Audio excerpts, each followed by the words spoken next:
और देखिए, उत्तर प्रदेश में कांवड़ यात्रा को लेकर दुकानों और ढाबों पर असली नाम लिखने के जो निर्देश जारी हुए थे वो अब सियासी वार पलटवार की वजह बन गए हैं। विपक्ष ने योगी सरकार को घेरना शुरू कर दिया।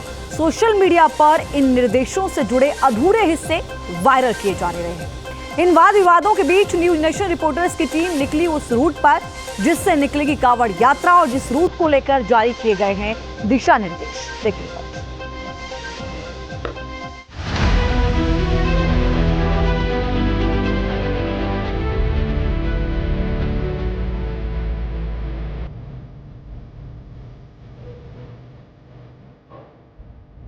कांवड़ यात्रा का संबंध धर्म और आस्था से है, लेकिन जब यात्रा के दौरान दुकानों पर सही नाम और पहचान लिखने की बात आई तो कांवड़ यात्रा को बना दिया गया राजनीति का हथियार।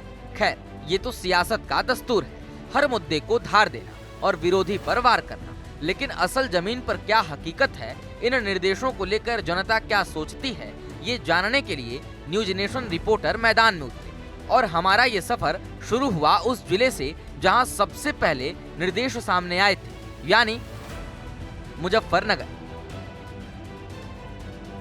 मुजफ्फरनगर वो जिला है जहां से पार होते हुए कांवड़िये रुड़की और हरिद्वार होते हुए नीलकंठ तक पहुंचते हैं। न्यूज नेशन संवाददाता राहुल डबास जब कवरेज पर निकले तो उन्हें रास्ते में नजर आया संगम ढाबा।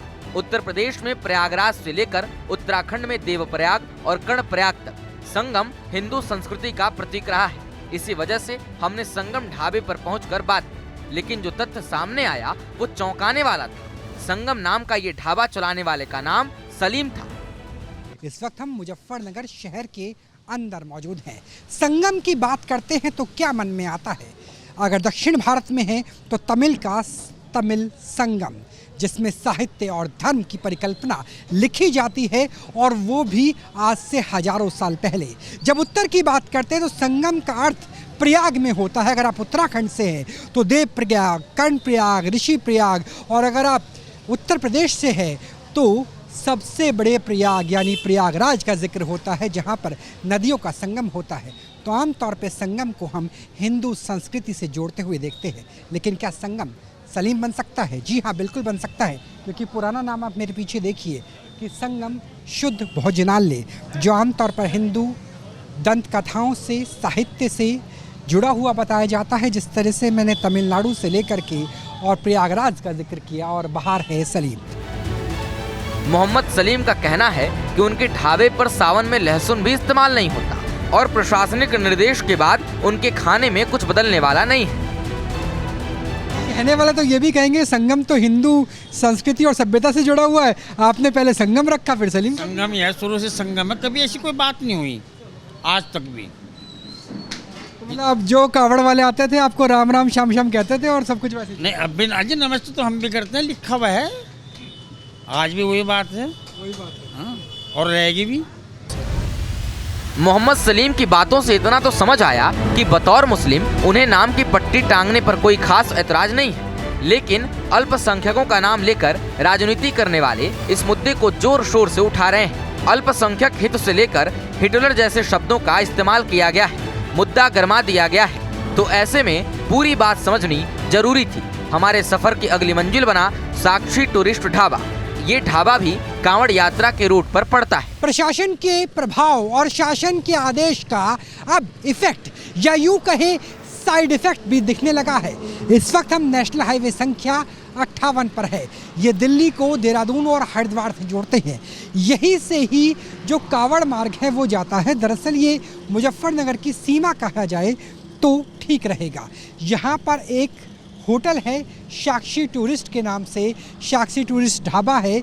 यहाँ पर 4 कर्मचारी काम करते थे, जिसमें वकार है, शौकत अली है, एक बिहार के कर्मचारी है और एक स्थानीय है, जो आमतौर पे तंदूर में रोटी बनाने से लेकर के और वेटरिंग तक की सर्विस में लगे हुए थे।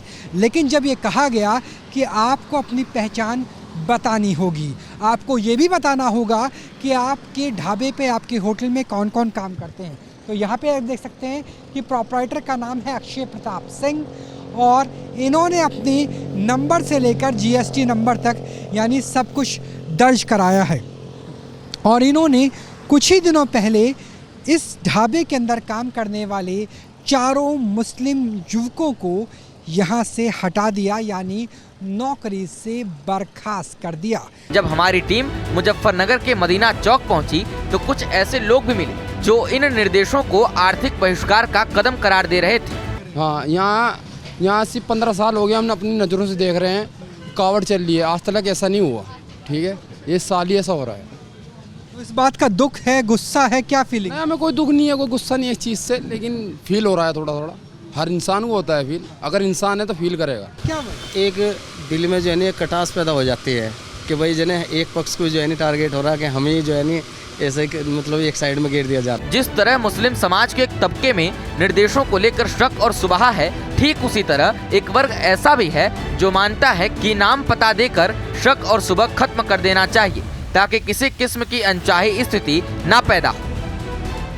हमें किसी भी मुसलमान द्वारा होटल, ढाबा, चाय की दुकान या खाद्य पदार्थ की कोई भी दुकान हो, उसके चलाने की कोई परेशानी नहीं है, वे बड़े शौक़ से चलाएं।